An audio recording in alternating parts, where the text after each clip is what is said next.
All right. Welcome, everybody, to our first episode of Expert Secrets. And may I say, I'm very, very excited to have our guest here today. May I introduce Katrina Boyle. Fantastic to have you here, Katrina. She has been an executive coach, a speaker, an author, a facilitator, you name it, Katrina's done it.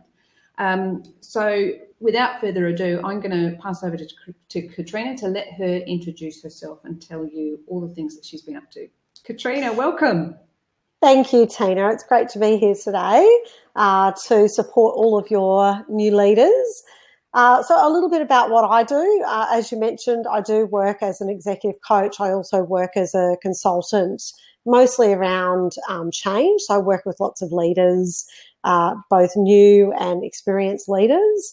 And I have been doing that for a number of years in my own business. And as well as that, prior to having my own business, I was a leader of teams from, the size of 4 people in a team through to 45 people in a team. So I've got lots of experience as a leader myself. And also in my corporate career, I did lots of coaching and partnering of leaders through my HR roles. Fantastic. So it's great to be on board here today to help you and your group. Yeah, absolutely. And we are really, really excited to have you here. We've got some great questions lined up to fire your way. But just to tell you a little bit about Team Leader Toolkit. So we've talked on the phone previously, but just to give you a little bit of understanding, they're currently going through their first module. Now, the first module is all about self-discovery. It's all about trying to increase your own awareness about yourself. So we've got in there 360-degree feedback. We've got in there crucial conversations with their managers about setting expectations and all sorts of bits and pieces in there. So I'd love to ask you some questions around that first module if you're game. Yeah, sure. Fantastic. All right. So the first question I want to fire your way is, why do you think self-awareness is so important for a new leader? Yeah, so I think self-awareness is absolutely critical for any individual, but particularly as a leader and particularly when you're new in leadership. So what I see with a lot of leaders that I work with is, first of all, the thing that tends to drive how they behave is how they think. And unless you've got your own self-awareness of that thinking, it's very difficult for anyone to be able to give you coaching or feedback around what you're doing, because it's only you that knows what you're thinking inside. So having the awareness of what are the thoughts are that are going through your head can either drive you to act in a certain way or to stop acting in a certain way. So that's why, firstly, self-awareness is really important. I think the other thing is that, 70% of what we learn on the job.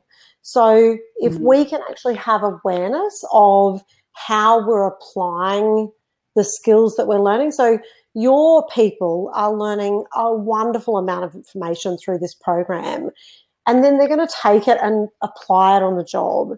Now, if they've got the self-awareness of how they're applying that and the consciousness of how they're applying it, then they can be conscious of what they're doing well and what they need to improve on, regardless of whether other people notice what they're doing. I think one of the interesting things about self-awareness is making sure, though, that we're not just aware of the things that we're doing that we need improvement.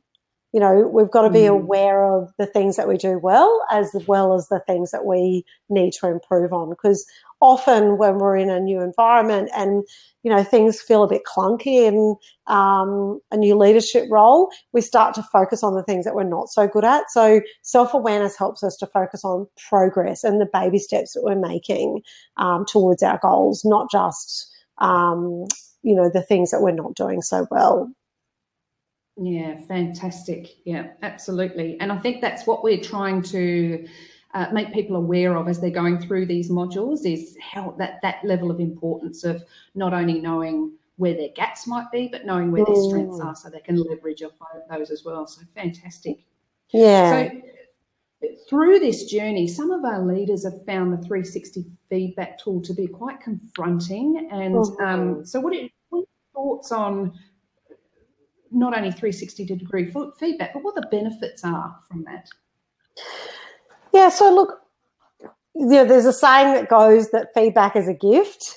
And I think 360-degree feedback is a gift that you never want to give back, because if you have the ability to get feedback from people all around you and how they experience you, that is fantastic, and a gift that we should really be grateful for.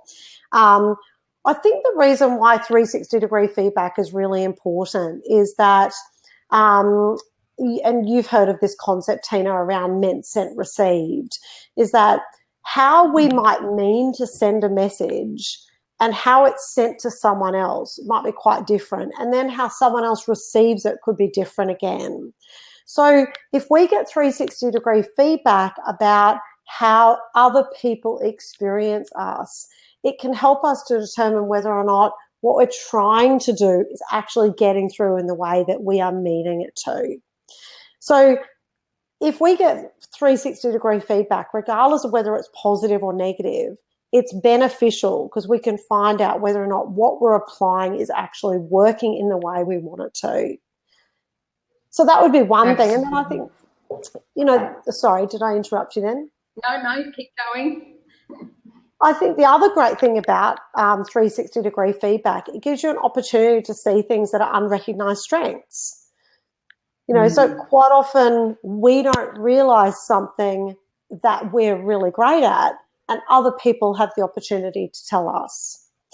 And especially if we are feeling a bit clunky, we're in this new team leader role and we're feeling like it's a little bit uncomfortable, a little bit awkward because we're trying new things, we might be only filtering what we see as, we're still learning and we're still not doing things well, whereas other people might see that we're doing some things really well that we can continue to focus on and do more of it. Yeah, absolutely. And I think I've talked to the leaders about this on a number of occasions. We're going to do a 360-degree feedback tool at the beginning, the first module, and then we're going to go through a 12-month journey, and then at the end we're going to do another one. So we can sort of enable us to measure our journey as we go and see what areas we're being more perceptive about and all those sorts of things, and we've been able to make changes to. So that's some really good info there. There's been quite a few people that have struggled with it. So I've just been explaining the benefits. So that's been brilliant to hear it from yourself as well. And Tina, I think just probably further to that comment where you say people are going to be measured at the start and measured at the end. I think the interesting thing is that human beings are naturally teleological beings, so they're target-seeking beings. So if we know where we are right now, we can set a goal for how we want to be in the future, and then that measurement helps us to see how did we actually go at getting there. And we might not get it all right, but at least we can see how we're actually tracking versus our goals.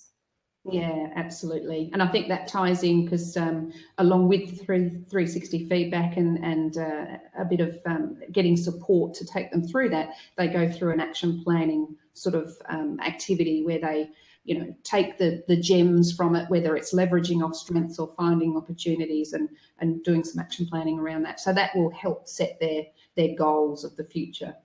Great. Fantastic. I've got another one for you. You ready? So why do we need to be, so part of the module that we're doing currently is the team leaders need to sit down and have a crucial conversations around what the manager expects of them. So what are the expectations? And then in return, they need to have a further conversation about what they need from their manager to set them up for success. So just on that, why is it important to set expectations as a new leader, do you think? Yeah, so for me, expectations and clarity is really important. We've always got to know what it is that people expect of us, so then we can determine what are the things that we can absolutely deliver, what are some of the things that we potentially need to negotiate, and what are some of the things that we might need support on. If we're in a new leadership role, there are going to be times where we are going to have all the skill to do something. So when an expectation is set, we will be fine to deliver on those expectations. Then there'll be other expectations where we might actually need some support from our manager to get there, whether that be to overcome roadblocks or whether it might be to build our skill in something or coach us around something. So having a conversation around clarity of expectations, how are you going to go about that, and what support you need from them is really critical. And likewise, with their direct reports, is doing the same thing, is understanding from those direct reports what are their expectations. I remember when I was in one of my first leadership roles, and my approach to leading my direct reports, I pretty much applied the same approach to each of them, thinking, well, this is how I've been taught to lead people, so this is how I'm going to coach people and develop them. And I remember after about 3 months, having a conversation with one of my direct reports where she said to me, I feel like you're so hands-off. I'm used to having a manager who was really hands-on in their management style, and you're completely hands-off. And so what I had done is I had managed each of my direct reports the way that I like to be managed, which is delegate and let go.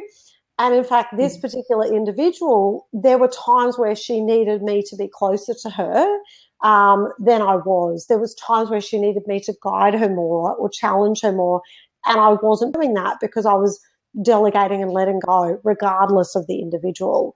So it's really important to clarify the expectations with your direct reports around what do they need from you as a leader for them to be most effective and for the two of you to work most effectively. Fantastic. That's a perfect lead into module 2, because in module 2 we do exactly that. We're setting up the expectations of the team, and then the team gets to set up the expectation of their first level team leader too. So that's a good lead into that. So fantastic. All right. So I guess the next question I want to talk to you about is more what we need, why we need to be really clear on how we succeed. So we've had a lot of questions come through about, I'm not sure what to do, I don't know how to measure my success, and all those sorts of things. So what do we need from our manager to show that we're succeeding? So I think the best way to do that is to get clear on what they expect of you, but get them to paint a really clear picture of what the outcome looks like. So if I was to, and what I mean by that is asking a question like, if this was to get the right outcome for you, or if this was to be successful, what would you expect to notice? What would be different? What would be improved? What would have changed as a result? So ask those kind of questions from them so that they can paint a picture of what good looks like from their perspective. And then asking them, for me to achieve that particular outcome, are there any expectations of how you specifically want me to go about this? Or are you happy for me to go about it in my way if I achieve that outcome? Because there are certain times where your manager will want you to do things a certain way. And obviously you need to negotiate that if that doesn't feel right for you. But then there's other times where they will be happy for you to, there won't be any limitations on how you go about achieving something. I think the other thing that's really important here is to also understand why.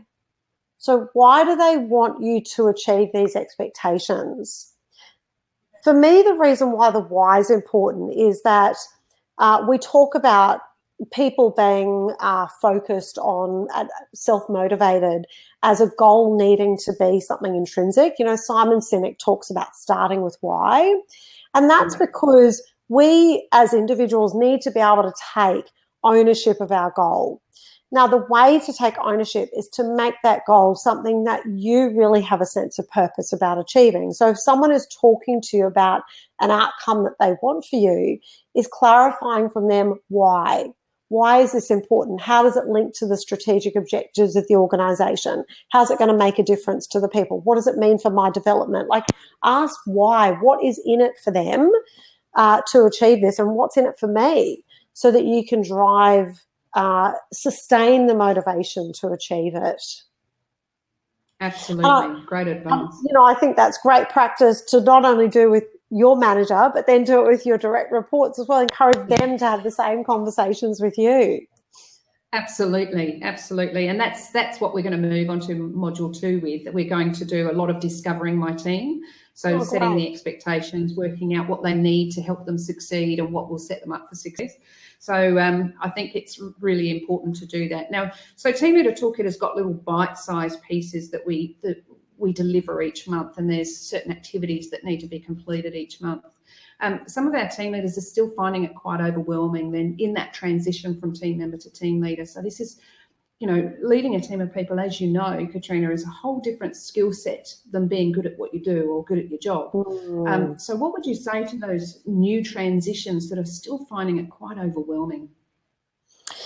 Yeah, so I think in that situation, individuals should go back to looking at some of their transferable skills. Now, I mean, over the years, if I look at, when I was in HR, when I was in leadership, I saw a lot of people get promoted to leadership roles because they're technically excellent at what they do. They're standout individual achievers. And so then they get to leadership roles, and sometimes it feels like, you're a bit of an accidental leader. I got here and it's like, how did I actually get to this position? But you got there because you are great at what you do, and you've got some really great skills that have helped you to be great at what you do. Things like being achievement focused, being self-motivated, having goals that will drive you forward, getting clear expectations from your manager and delivering on those expectations. So look at it as actually what's made you effective as an individual, and then look at what leaders you've had around you that have helped you to be effective, and just tap into those insights and see how you can take those insights and then apply it into what you do each day. The other thing I would say is just try a couple of things at a time. Like, I think it's wonderful that the Team Leader Toolkit gives them little bite-sized chunks of learning. Just get something, learn it, and apply it. And don't try and be perfect about it. Just apply something and make some progress on one thing. And just do that. Like, I remember when I was first in a leadership role, and the manager that I had, I was focusing on coaching. And he said, Katrina, stop. I want you to stop focusing on coaching. And I was like, but wait a minute, you want me to be a leader? Haven't I got to focus on coaching? He said, well, actually, no. I just want you to focus on listening, which obviously is only a small component of coaching. But if I could just focus on that, I was going to become a better coach. Yeah, good one. We had that discussion today in our Q&A webinar, actually, when the question was asked, and I don't know if I'm talking enough with my team. So it was a good discussion that was around talking is great, but listening is probably more important, even more so, to be able to get that build those relationships with your team. Fantastic. Yeah, I think you may have heard the saying before, Tina, around, we have 2 ears and 1 mouth for a reason, and that is to listen twice as much as we speak. And interestingly, I heard something else the other day, a bit of an evolution of that, was that we have 2 eyes, 2 ears and 1 mouth for a reason, and that is we've got to listen more, look more than we speak. So observe, look at what you're noticing, listen to what you're hearing, and then minimize the amount that you have to talk as a result. Yeah, absolutely. And I think that's a couple of our leaders have suggested that they've been put into this leadership position, and then they feel quite pressured to perform immediately, and they don't feel comfortable asking the questions that might come up because they have this perception that maybe everybody thinks I should already know this. So what I've been encouraging is not only using the Team Leader Toolkit as a support mechanism, but also touch base with those internal support systems that they might have in place, whether they have a HR coordinator in their workplace or their manager or their peers. Is there any other way that you can think of to help them get that internal support? Absolutely. I mean, this is, as leaders, this is where we need to seek out a mentor, and multiple mentors. Find people who you respect as leaders and reach out to them and ask them to mentor you. Now, that might be a formal or informal mentoring type relationship, but it's just so that you've got someone that you can tap into. Having a support structure around you is very, very important. When all of a sudden you become a leader, there is this feeling that you're not part of the team anymore. So where as a team you used to kind of lean on each other, now as a leader, who do you have to lean on? So you've got to find you've got to get a network of people that you can lean on. Absolutely. Great advice. And the other thing too is one thing that we've been talking about over the last couple of weeks is not only tapping into that internal support, tapping into the external support, but also giving themselves a break as well. It's okay to fail. You're in a safe environment to make the mistakes or to put your hand up and go, I need extra support, or I'm not handling this very well, or I'm struggling in a certain area. I think there's a fear amongst new leaders that they shouldn't be at that point, and so they can't admit to it. So I think those things are really, really important, aren't they? Absolutely. So is there anything else that you'd like to add that you think will help our new leaders transition into their leading of a new team? Look, I would say when you first move into leading a team is look and listen. Don't try and change too much when you first start. I think that was my biggest learning as a leader is go in, look around, listen, ask questions, really seek to understand what is going on, what's going on now, and what are the future expectations of your team.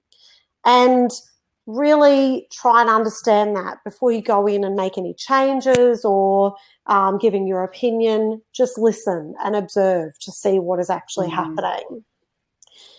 And it's only when you do that you're then in a position to say, okay, I've got a really clear understanding of what the current state of play is. I really know now what the expectations are for my team for the future. Then create a vision that you can really motivate and engage your team about and start talking to them about that. But don't feel like you've got to be the person that then creates the plan to get there. You've got leverage a group of very capable people around you and very keen people around you to actually achieve that outcome that you want to achieve. I think, a lot of leaders think that all the responsibility is on them. And particularly these days where our environment is so dynamic and it's constantly changing, we need to disperse the traditional role of leadership so that we're all working together towards a common goal, not a leader here and they're bringing everyone with them. Yeah, absolutely. And I think that goes hand in hand with the adage that, you don't have to have all the answers. You can actually, utilize those people around you and your team to get the answers that you need. Yeah, fantastic. Well, that's all the questions I was going to fire at you today, Katrina. Oh, thank you. That was interesting. Conversation. Thank you. Absolutely. And I've got some team leaders that are really excited. I've told them that this is coming. I've told them that I was going to chat to you. I kept it a secret of who it was, so they're very excited to find out who you are. This will be uploaded on our unlocking portal in the next day or so. So thank you so much for joining us. It's been an absolute pleasure to have you here, and we will be in touch soon, no doubt. My pleasure, Tina. Well, I wish all of your team leaders the best. I think team leadership is one of the most fulfilling roles that you can play in your career. So I really do wish them the best, and I'm so excited for them that they're on this program with you. Brilliant. Thanks. And all the best for all your endeavours that you're going ahead with too. Keep me posted on how all those are going. Thanks, Tina. All right. Speak soon. Thanks, Katrina. Bye. See you, everyone.